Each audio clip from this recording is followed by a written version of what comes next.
All right, it's that time for the Autosportradio.com 2016 show. I'm your host, Don Kay. We are live from McGilvery Speedway in the beautiful town of Speedway, Indiana. And tonight's show is presented, as always, by Honda and Honda HPD. Founded in 1993 to spearhead Honda's entry into IndyCar racing, Honda Performance Development has overseen successful racing efforts at all levels of the sport, from karting and quarter midgets to Indy cars and prototype sports cars. HPD offers race engines and competition products for professional, amateur, and entry-level racers. For more information about HPD and the company's racing product lines, please visit hpd.honda.com. That's hpd.honda.com. And I want to make mention, if you haven't been to the museum yet, you need to go. It is spectacular. There's information you can join and become a member of the museum, and there's perks that come with the degree to which you join. The information is up here if you care to stop by and pick it up. And if you have computer problems, do what I do. We got our sound upgraded tremendously, and who else but Jack took care of it from Computer Overdrive. If you got a problem with your computer, call Jack. Number 317-328-0766. If it doesn't work, he can fix it. And if you happen to have aches and pains, as I do from time to time, go and see the guy that I see that's straightening me out and helping me a lot. His name is Dr. Rob Schroeder. He's a chiropractor, but he studied head to toe. He wanted to take care of athletes, and that's what he does. You can make an appointment at his office. Number is 317-388-8755. How many watched the Toronto race? Obviously, you watched. How'd you like it? Was it a good race? Were you happy with the winner? Oh, shouldn't ask that question. This week is the Brickyard 400, and the hero who has the name he was selected as name is not using his name, but he is a veteran with injuries, and he has a foundation, and the race is in his foundation's name, not his, which I think is fantastic. And Doug was here last week and said he met him. He said he's really an impressive guy. Next week, my guests are the Director of Marketing for IMS and IndyCar, Mr. C.J. O'Donnell. You met him, haven't you? I've met him. I see, okay. And I have a PR legend, the guy who showed Indy Racing League when they started and showed teams and guys how to become a PR and how to hold press conferences and all that kind of stuff. He was one of the unloaders of the Mayflower truck when the Colts moved to town. He's handled PR for the Colts, the Pacers, and at the Speedway. And the Pacers, when they built Bankers Life Fieldhouse, the media room down there is named the Bill York Media Room, and Bill York will be here next week. I called him yesterday and said, can you make it? Absolutely. So Bill will be here. My guest tonight, I'm very pleased to have. I'm really kind of flattered that when I invite some of the top people, they foolishly, I think, agree to come here. Is it too late to reconsider? This gentleman is the CEO of Hulman and Company, which includes Clabber Girl, the Speedway, IndyCar, and other business that they have, and we're going to find out how things are going in the world of motorsports. Clabber Girl I don't know anything about, so I don't know how to ask that. But please welcome the CEO, Mr. Mark Miles.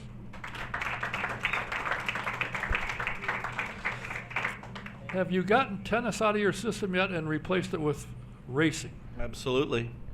Don't miss the races. I don't miss the tennis, and don't miss a race on the Verizon IndyCar Series. So I'm all in. I read here recently that that NBC Sports Network is pleased that their ratings have been up, their viewership has been up, and a couple of races have been the highest they've ever had.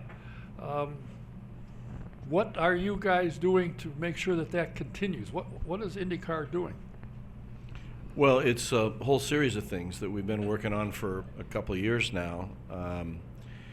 Part of it is that NBC Sports Network is serious about motorsports. They want to be the motorsports network like the NBC and NBC Sports Network are for golf. But there's a lot more to it than that. So, for example, one of the things you do is work to try to have a little more continuity between the broadcasters. So we encouraged ABC not to take the 500 and then pick 4 other events randomly, but to take May. So they're the Grand Prix, 2 days of qualifying, the 500, the 2 races in Detroit, and then they take the first race. So it's easier for them beginning in May to promote race to race to race, broadcast to broadcast to broadcast. And obviously then there's more continuity from race to race for the Sports Network. Secondly, they're growing. So they have increased the number of homes that they're in, and we benefit from that. But probably the most important thing has been really careful scheduling. So we've worked really closely with them in finalizing our schedule with theirs. And so this year, I think 2 years ago, there were something like 9 races on the Verizon IndyCar series that overlapped, at least in part, with NASCAR broadcasts. And this year we're down to 4. And it went from a total hours of broadcast overlap, I'm probably off a little bit, but in the 27 hours or so this year, down to 4 or 5. So more than avoiding kind of the defensive, avoiding the overlap, we've worked to schedule coming out of NASCAR races, and there really are NASCAR fans who want to watch IndyCar too. So for an IndyCar race to come right out of the conclusion of a NASCAR race helps our audience. And then finally, we've looked at things like Pocono this year, which is the race itself is on the final day of the Olympics in Brazil on NBC, and we managed to hit a window after the last competition, sporting competition, and before the closing ceremony. So we're really working to pick windows that will help us increase our audience. And we were up 25% 2 years ago, 13% last year, and so far this year we're up about 7 or so. I hope we can get 50% increase over 3 years. The Toronto broadcast was up 60% year over year. Silly question. Or maybe it's not, I don't know. I have friends that live in Milwaukee and Chicago and surrounding Milwaukee and Chicago area, and they said when Road America came up, they knew it. It was everywhere. Road America promoted Living Daylights out of their event. Obviously, they have a lot of events, and they do take the time to promote, and they draw very well. And of course, with IndyCar, they drew even better, which is great. Do you guys oversee it? And I'm sure I'm going to ask CJ about this. Do you oversee the promotion that the promoter does to make sure the world knows you guys are coming to town? If oversee means manage or completely control, no.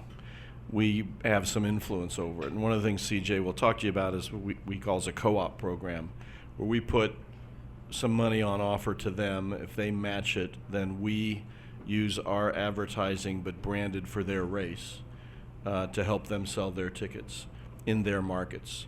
So we pool funds for advertising in the market to sell tickets, and that's been very successful. The first year we did it was last year, and I think maybe 12 of the races decided to get in it. This year every race decided to get in it, so they saw that it was working, and it is.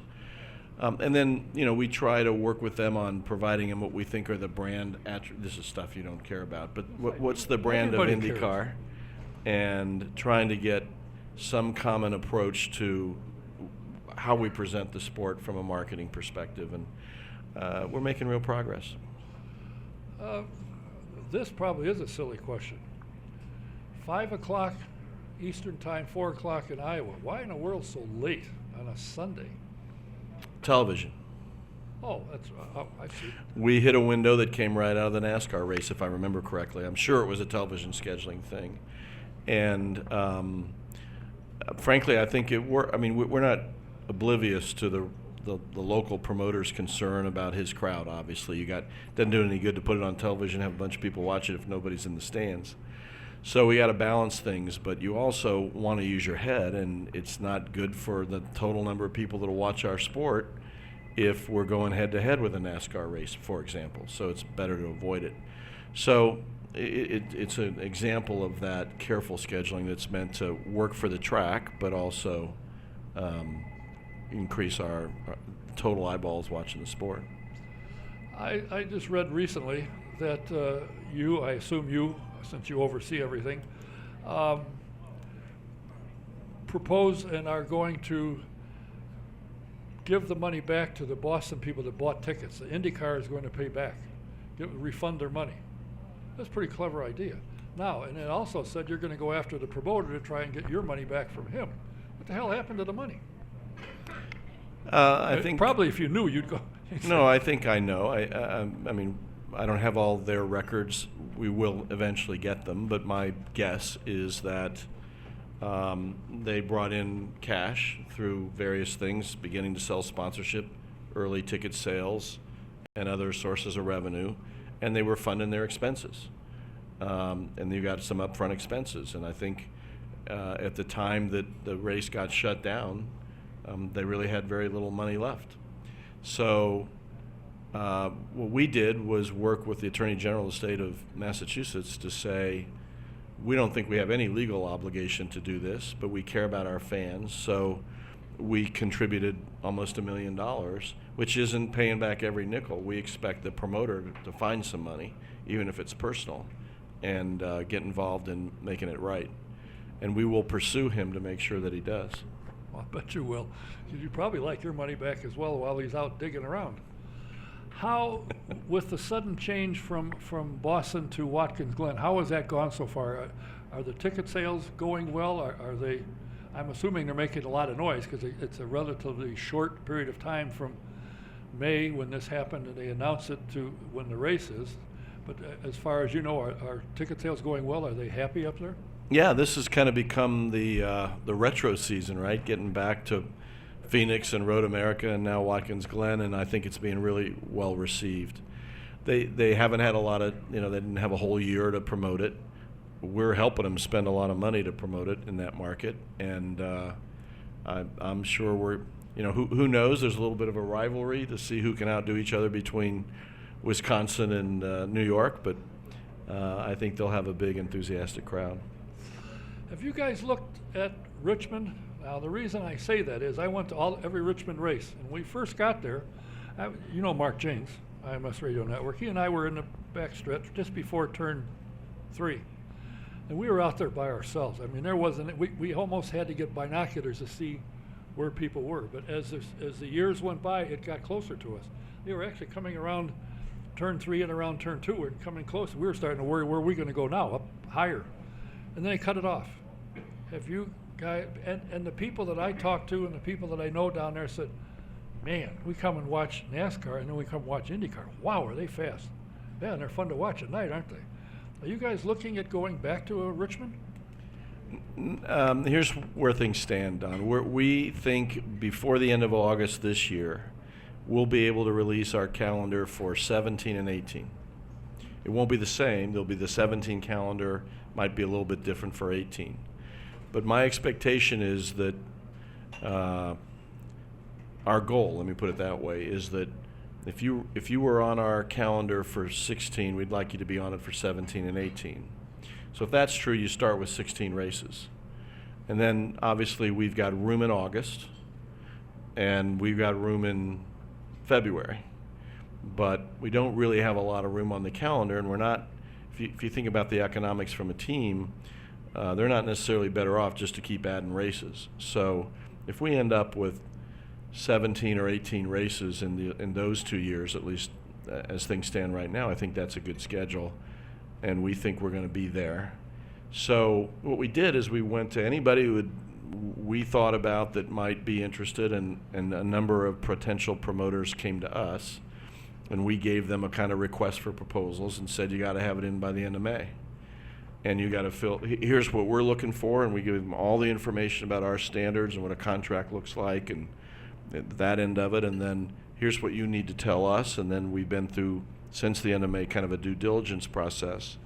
I think we'll have at least 3 good choices for that one spot in August as an additional race. And I'm not going to tell you whether Richmond's one of them or not. I suspected that. Now, there's also been talk by fans, and I'm one who happens to enjoy and think the greatest racing in the world is oval track with IndyCar, because they go like a bat out of hell, and these guys know how to drive. Are there other ovals being considered? You don't have to tell me who they are. Yes. But there's one in Sparta, and there's one in Chicago, or Joliet, actually. that are available, I would think. Yeah, I can tell you, yes, at least one of the three that I think we'll have the option to consider would be an oval. Good. I think, would anybody else besides me like to see an oval race? Or Let's see, I must be in Indianapolis. I think proper promotion, and you have to say that probably Canada's #1 promoter is James Hinchcliffe. He could promote. He's something. He could promote ice water to the Eskimos, for Pete's sake. He's a hell of a guy. And another one that I'm impressed with is Conor Daly. You ask him to go somewhere, let's go. Off he goes. You ask him a question, you'll get an answer. Yes, that's the other problem. Might be a long answer, but you'll get an answer. Well, we're going to find out. He's Conor's supposed Now to I am so excited, thrilled with the personalities and the drivers in the paddock. I mean, we've got great veterans that are, we call them gnarly veterans, and then you've got these young guys coming along. And for those who thought that there was never going to be a young American, I think that question's over. And they're really great drivers, and they're really great ambassadors for the sport. They work with us, they work with the promoters, they work with their team owners, and I think we're blessed by the talent in the paddock. And it seems to me that the ones that are the most cooperative are the younger ones. They get it. The veterans, they say, I'm tired of travel, for the most part. And I think the talent you got coming up, like you say, is spectacular. They're good in front of a camera. They'll talk. They're not afraid, and they speak well for themselves, for their teams, and for the sport. I like them all. I mean, the ESPYs just happened, right? And Scott Dixon and Alexander Rossi both went out there, and so you got veteran and you got rookie, and they were terrific. And they got a lot of time on the red carpet, and they got a lot of time in national media after that. And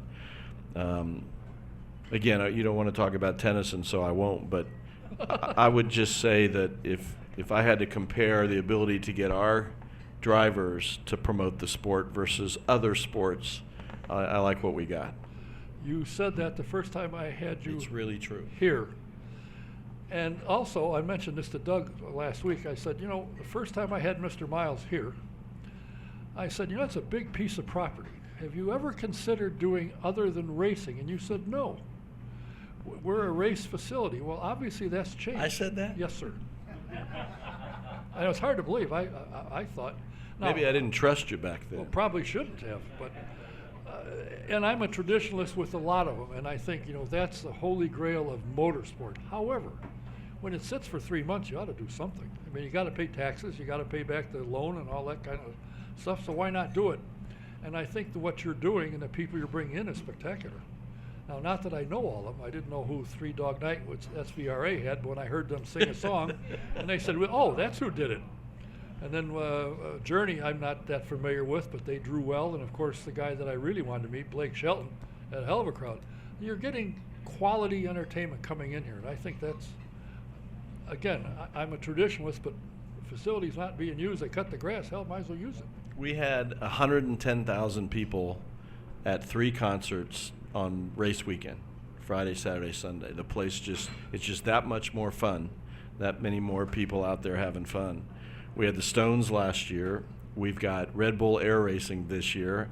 Y'all want to come out and see that. It's going to be crazy. I think we've announced this Holiday Lights program that should be very interesting for families to drive around the track and get in the holiday spirit in December.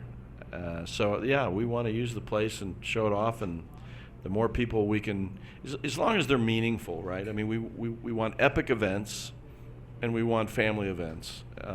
So, we don't have a lot of room left on the calendar at this point. We've also got to be able to do a good job of promoting them, and the more the better to a point. Isn't there another big name concert upcoming? Seems to me, isn't there another one? I thought there was. Well, yeah, so this Saturday. Yeah, Kid Rock. Kid Rock. You've heard of Kid Rock. I've heard of him.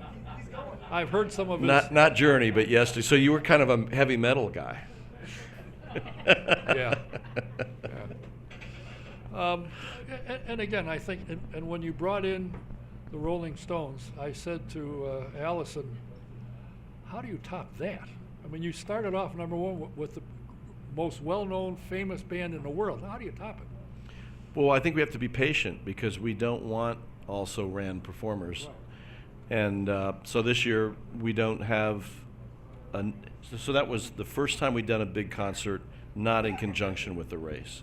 This year all the concerts we've booked are with races, including Kid Rock during the Brickyard weekend. And so we didn't find what we were looking for to sort of fill that standard, and we didn't do one this summer. I'm surprised that during the Brickyard you didn't have Blake Shelton here for that. That would have, to me, but I don't care. I like the guy. I like him on The Voice, and I was dying Well, to we'll meet put him. you on our music talent No, you advisory won't. committee. No, that's what you got Allison for. You don't need me. And Dave Shaw, who's worked with him, you don't need because I'm into jazz, and that's not going to go over real well in the grass, I don't think. I don't know, maybe it would.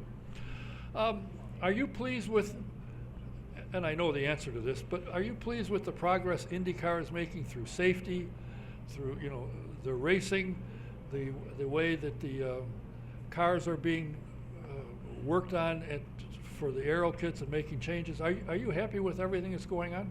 Yeah. Never satisfied, but we are happy. I think Jay Fry and the guys at what we call competition operations are doing a great job. They saw us, look, the introduction of the aero kits was a bumpy road. Done for good reasons, but issues in the implementation. And then we got to the place not so many months ago where Honda felt like it was not competitive. And they petitioned us to use the rules to give them some latitude to try to catch up some by the end of last year. And I thought our guys did a great job in thinking that through, going to the wind tunnels, getting the data, and making good calls. We didn't let them touch the car, the aero package for the super speedway. And you think they were happy about that? Not really. No. And how'd they do in May? Not bad. Not bad. So from my perspective, our technical guys really did a great job. And then we got into our desire to not see cars going backwards up in the air like a year ago when we got to May. And so they introduced dome skids and some other things. And you would have thought, we were committing treason. And there was a lot of pressure. And these guys stuck to their guns, made considered judgments about sidewalls and other technical issues, and it was a really good race. So I think they've shown that they're the right leaders for our sport technically. And more than that, they've shown that they don't just get it from an engineering and a racing perspective, but they can be as determined as they need to be. Jay Fry has an expression that says they've got to understand that yes means yes and no means no. We are a sanctioning body. And God bless him. And they're making the right calls and they're earning people's respect. Something is upcoming at the end of July. Now, I'm not sure that this is really a good deal, but it might be fun. On Family Feud with Steve Harvey, you've got Elio, Tony Kanaan, Mr. Hinchcliffe, who probably won't say two words, Conor Daly, and Will Powers. Now that should be an interesting trio. And my comment when I saw that on Facebook, somebody sent it and I picked up on it. I said, we know they can think when they're sitting down in a race car. Can they think standing up quickly? So we're going to find out. Are you telling me you're on Facebook? Oh, yeah. I say, oh, yes. I'm not there every 15 minutes like some people are. But I have. No, these guys are great. They were on the circle doing the ninja thing. They're doing this. I'm not going to say more about it, but one of the current drivers is getting a serious look, not the same one, but from Dancing with the Stars. They're attractive and they're increasingly in demand. We'll see how good they are in that particular format. The thing that still amuses me, and Elio will tell you this, a 3-time 500 winner. Wherever he goes, he's still, the first question he gets is, you won Dancing with the Stars. But he gets the recognition and then somehow slides in. Oh, by the way, I won. Oh, yeah, I've heard of that. I've said this 10 million times, and I'm sure you've heard it 10 million times. I watch Formula One for no particular reason, because there's only one or two teams generally that will win. But in IndyCar, I think, in my opinion, they're the greatest drivers, flat out, because they got to drive in a 7/8 mile track, they got to drive in a 2.5 mile track, street courses, permanent road courses, and if you win the championship, you got to be the best, in my mind, and a lot of people, the best driver in the world, without any question. And I recall I was in the room when Andy Granatelli offered Richard Petty $1 million to come out and run the 500. He said, "There's no way, money or not, if it doesn't have a roof and fenders," he said, "I ain't interested." And I almost fell out of a chair when I heard, because I thought, geez, for $1 million, I'd give it a whirl. But I guess you don't. Shut up. I don't know how good you do with the seatbelts there, Smiley. It's a tough crowd. Oh, I know.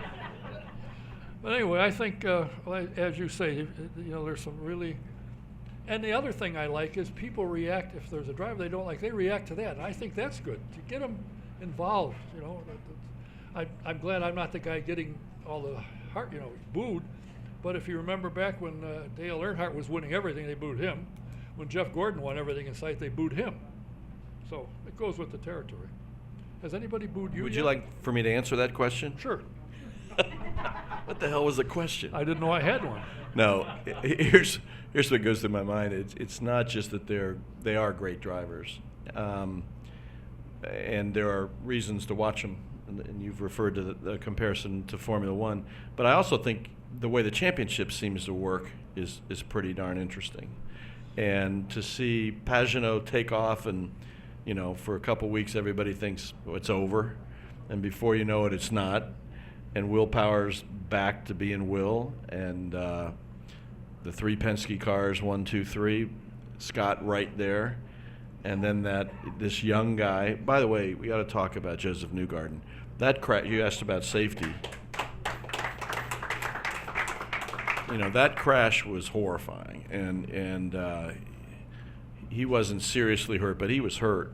And did you see I saw the television of the qualifying where in Toronto, he's gripping the wheel with his left hand, and with his right hand he's using the palm of his hand because he can hardly hold it, and yet he's out there gutting it out, and maybe he needed another hand, but I have so much respect for how gritty he is, and what a talented driver. Great to see him in the top 5 in the race. Yeah, well, and I was watching the telecast, and when he hit and his wheel spun, he got his hand off of there, and he went, well, they thought he hurt himself, and what he said was he was swearing at himself because he made a mistake, and he wasn't hurt, and to me, that shows. And something else, Montoya was asked, if Roger doesn't re-sign you, are you through? He said, no, I love driving IndyCar. I want to be back somewhere. So, that to me says a lot about the series and about the cars and about the safety. Because I ask drivers all the time, are you worried about the cars? They say, oh, no, it's fine. It's probably the safest car in the world. Well, we never take any of that for granted, and of course not. It is a risky sport, but we want to make it better all the time, and there's a lot of stuff in the works to continue that. But I think, again, our technical people did a great job in May and made real important steps, those rear flaps to help keep it on the ground, the dome skids. But that just has to continue because I hope they keep going faster and safe. Well, I don't think there's too many guys, Formula One or not, that would want to be traveling around the Indianapolis Motor Speedway at 240 miles an hour. I posed the question to Michael Schumacher when he was here. I said, would you be interested in trying the 500? He said, I have nothing to prove. I said, oh, yeah, you do. Can you do this? Jackie Stewart did it. There's Sir Jack did it. Nigel Mansell did it. Why don't you try it? Oh, no, I have nothing to prove. I said, okay. I didn't agree with him, but it doesn't matter what I say. Well, I appreciate your time. Believe me, I know how busy you are and how many commitments you have and how many people are pulling at you, and I appreciate you taking the time to stop by. I won't challenge you to a game of tennis because I can't play anymore, and you'd probably beat me anyway. But I think that things are going along well and improving, and I hope that a couple ovals are added to the series, and I hope that Pocono draws well. I'm assuming it will. I'm assuming that Brandon is promoting the hell of it. I don't know. I don't live out there. Well, they're working hard at it. Good. It is a pleasure to be with you and with all of you. Thanks for supporting this guy and your attention tonight. And I've been told that people watching tonight is quite a number. It isn't to see me, it's to see you and Conor. So I appreciate your time. Thanks for coming. Thanks a lot. Mr. Mike Miles. Thank you. If it's time to check and get your insurance prices for your home, your car, your life, or if you have commercial properties, they can handle that too. Call Mike Pardee. He'll give you a quote, and it might surprise you like it did me and a lot of others. You get more coverage for less money. Mike handles AAA, among others, for your home and your car. Let him show you what he can do and how he can save you money. Give him a call.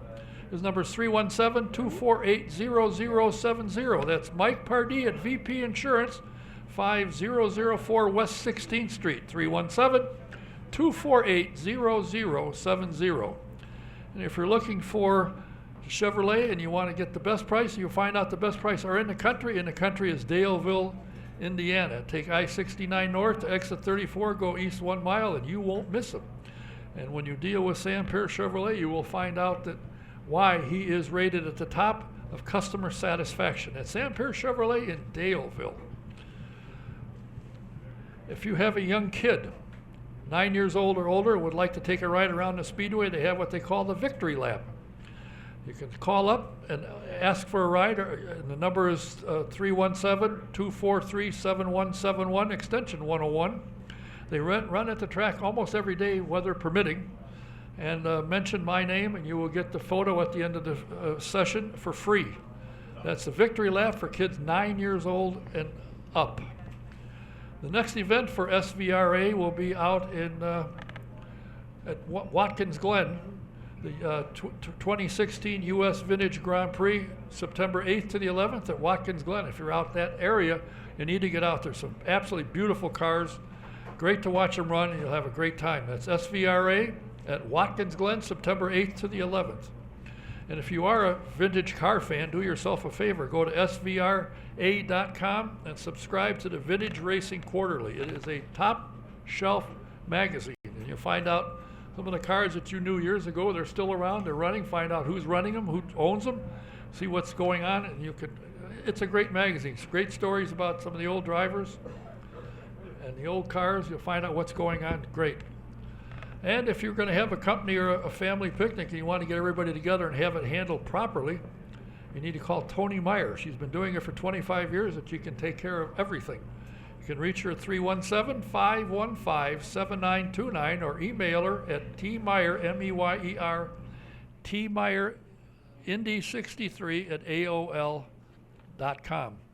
My next guest is a gentleman who is having an outstanding season. He's already got a podium, finished second at Detroit. He's driving the number 18 car, Honda-powered car for Dale Coyne Racing, and had they pitted one lap later this week, he had a top 5 car, I think. He's been doing great, and it's great to have him here. Please welcome Mr. Conor Daly. Thank you. You got to be happy with your season this year. You're doing quite well. I mean, you'd like to have won 3 or 4 races, but you've been competitive. You've been competitive.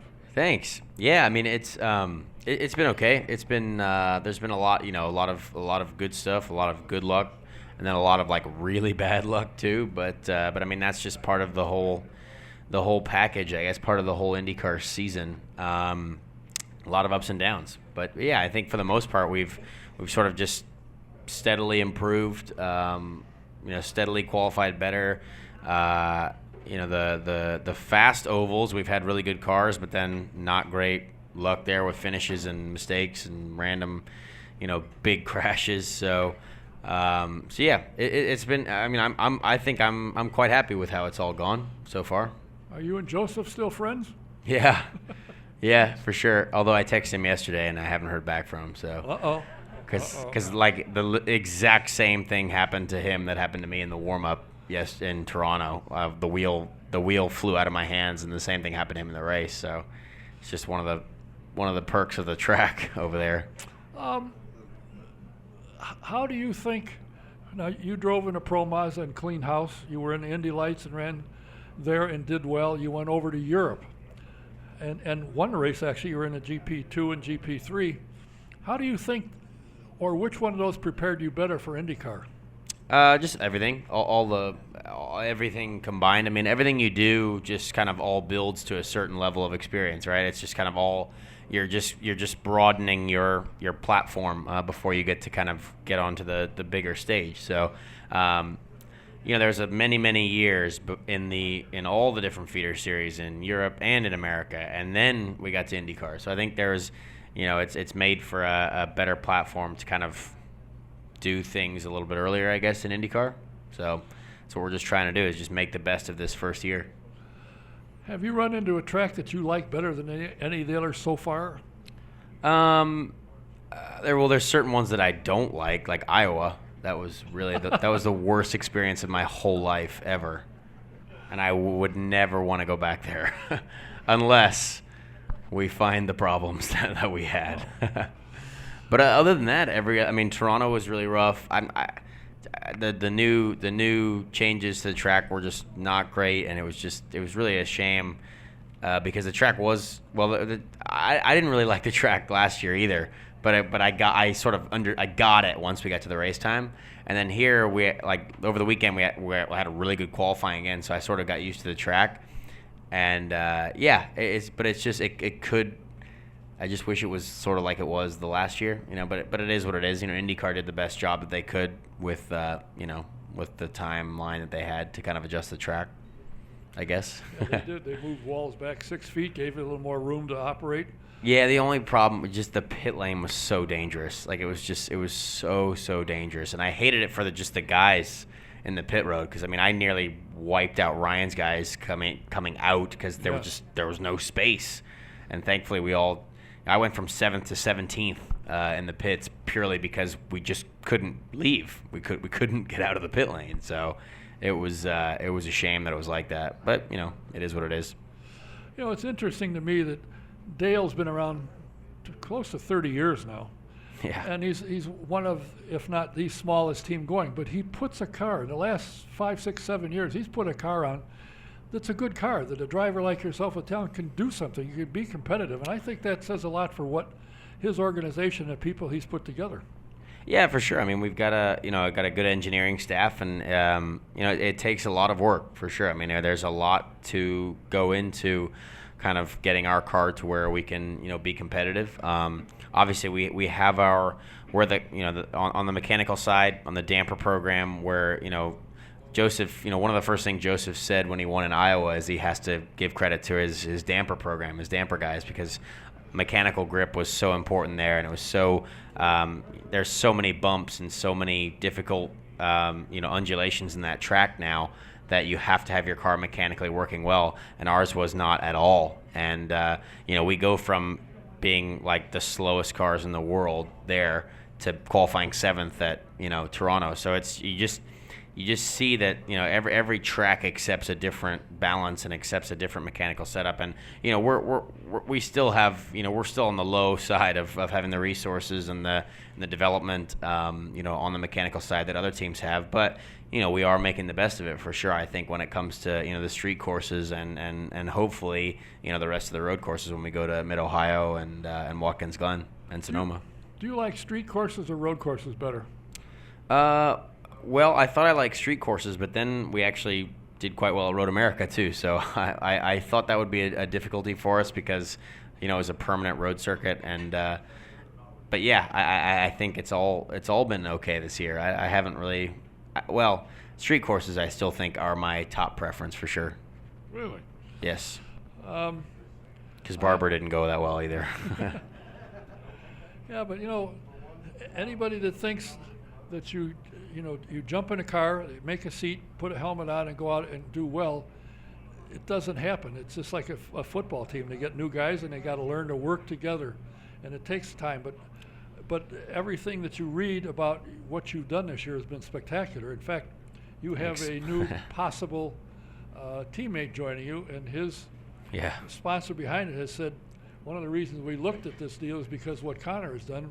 Really? The equipment, Oh, and the cool. equipment that they've given him, and he's been able to perform. So, Yeah, R.C. Enerson, Right, my right. new teammate. Yeah, at least this week in Mid Ohio at the test.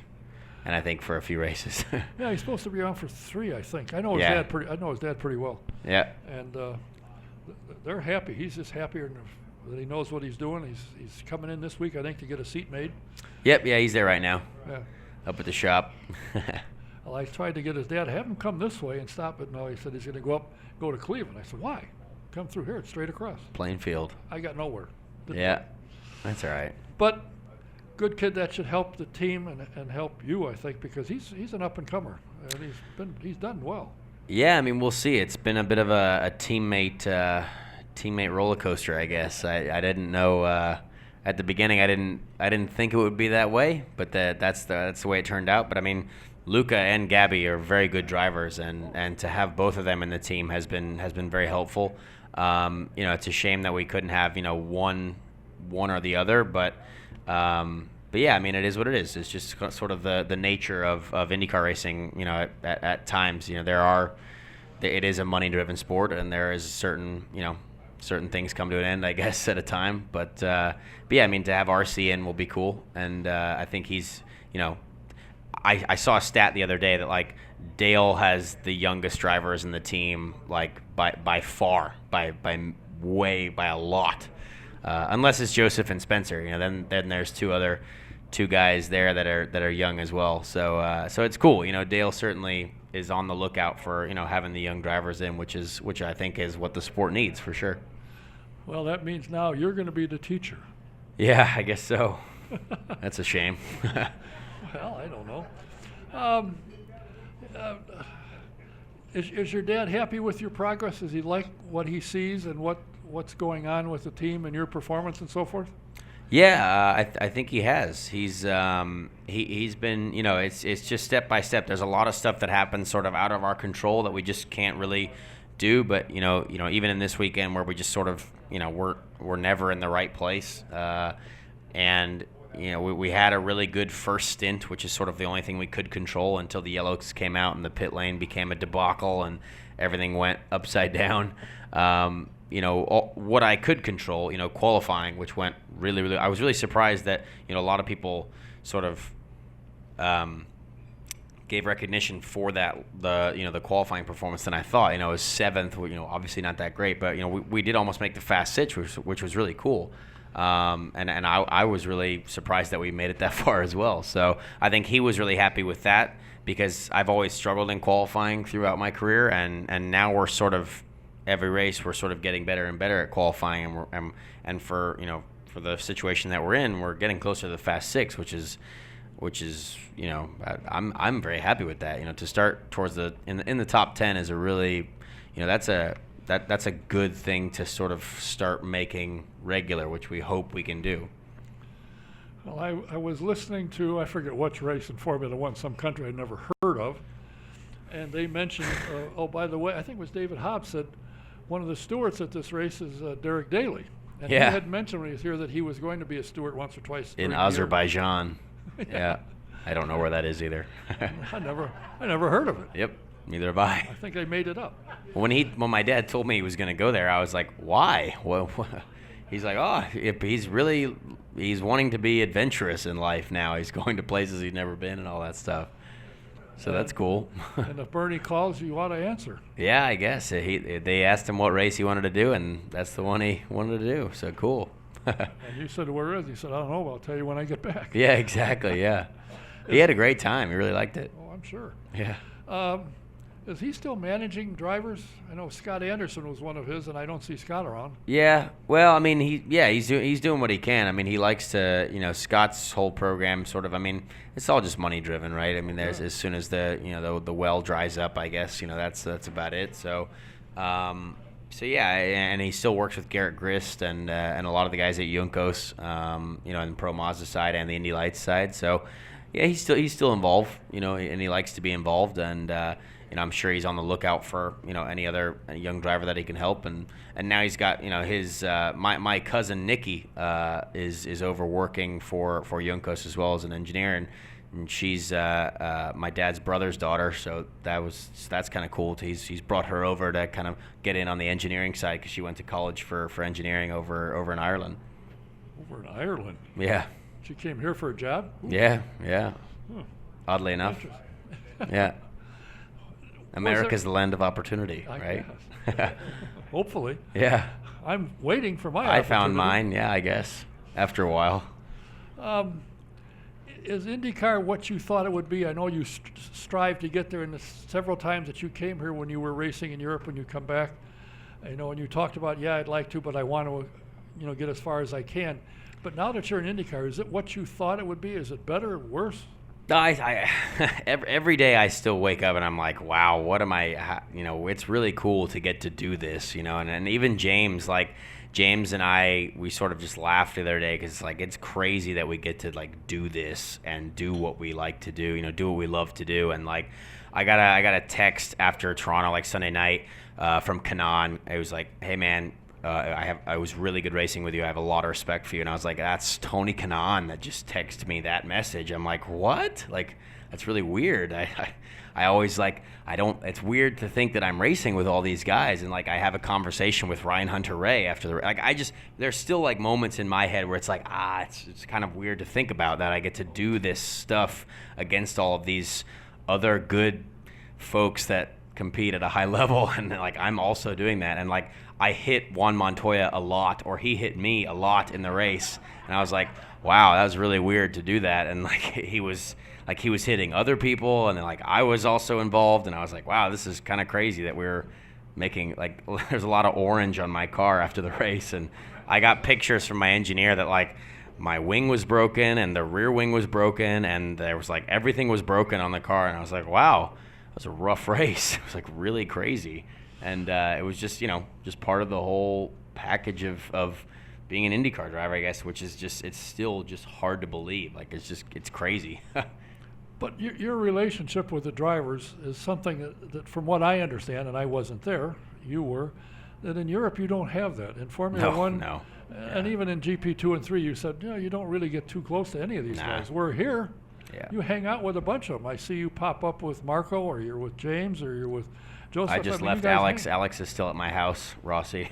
Oh, is he? Yeah. Oh, they told me he wouldn't be in town until after Pocono. Well, you know, there's all things you don't know. I'll have to get a hold of Brittany. Yeah. He's not here then. It was another Alex Rossi. Just when you get home and he's there. It was his brother. I see, Alex Jr. Yes, Alex. Yeah. Rossi. Yeah. So when you see him, tell him I'm looking for him. He was here once I will. before. He's a busy man. He won the Indy 500. I don't know if you know. And I understand that. He's going to come to He your bought house. us Jimmy John's with his free Jimmy John's card today. Geez. Yeah. Must be nice. Oh, wow. He was actually going to come tonight. Oh, really? Yeah, him and our other pals there, but we decided to not make you upset. No. No. But tell him I want to get him. I've talked to I Brittany will, a couple yeah. times, and I want to talk to him. Well, I he talked is to him. like we're going to Mid-Ohio tomorrow because we Yeah. test there. He's not testing, but I am. But he's going to go anyway, and I think he's supposed to be in Hungary this weekend. I don't know, but he's Well. for Formula One duties. Well, that's fine. But he's decided he might be. I don't know. He's got a lot of stuff going on, man. When you win the Indy 500, I tell you what, life changes. It looks cool. Is he surprised by the reaction and the attention he's gotten? Does that surprise him? Yeah, I think so. I mean, I think he's just surprised every day by the whole, you know. I think like he's really enjoying it. Like IndyCar is an enjoyable experience. I think Andretti, you know, that whole the team has, you know, had some bumps in the road. Obviously, it's been a difficult, you know, challenge for everyone. But everyone's had their rough weekends, right? Like it's such a competitive series that you just go from heroes, you know, winning the Indy 500 to, you know, really fighting the car at the next race. And it's the same for me. You know, we go from Iowa, which is just like, oh, it's like being stabbed in the face, like just horrible. I don't want to ever be there again. And then it's like, oh, Toronto's great, like it's okay. So it's just the highs and lows of racing is crazy, and I think he's really enjoyed it. And you know, you never know what's next. I guess it's weird to think he's done so much in year one, you know, and I'm in year one too. It's just we both had crazy different rides. Now, I saw this. I forget who sent it out, but I happened to pick up on it. That you have become close friends with Steve Harvey. Well, that's more James. James was on the Steve Harvey show. Well, you're going to be on there on Family Feud. Oh, well, yeah, we're on Family. Yeah, we're on Family Feud July 31st. If anyone wants to watch Celebrity Family Feud, which is going to be funny. Have you taped the show already? Oh yeah, we did it after St. Pete. Oh, did you? Yeah. What took them so long? It was a kept secret for many I months. guess. Yeah. Well, when I saw this, I put on the Facebook, whoever sent it, I forgot who it was, and I said, well, we know that these guys can think sitting down, going fast. This is true. How quickly can they think standing on their feet? Well, you'll just have to tune in I'll to have find to tune out. in. It was funny. It's like all of us together, like me, TK, Hinch, Elio, and Power. Like, it's just like, come on, you can't do that to the world. Like, it's just hilarious. What kind of guy is Steve Harvey?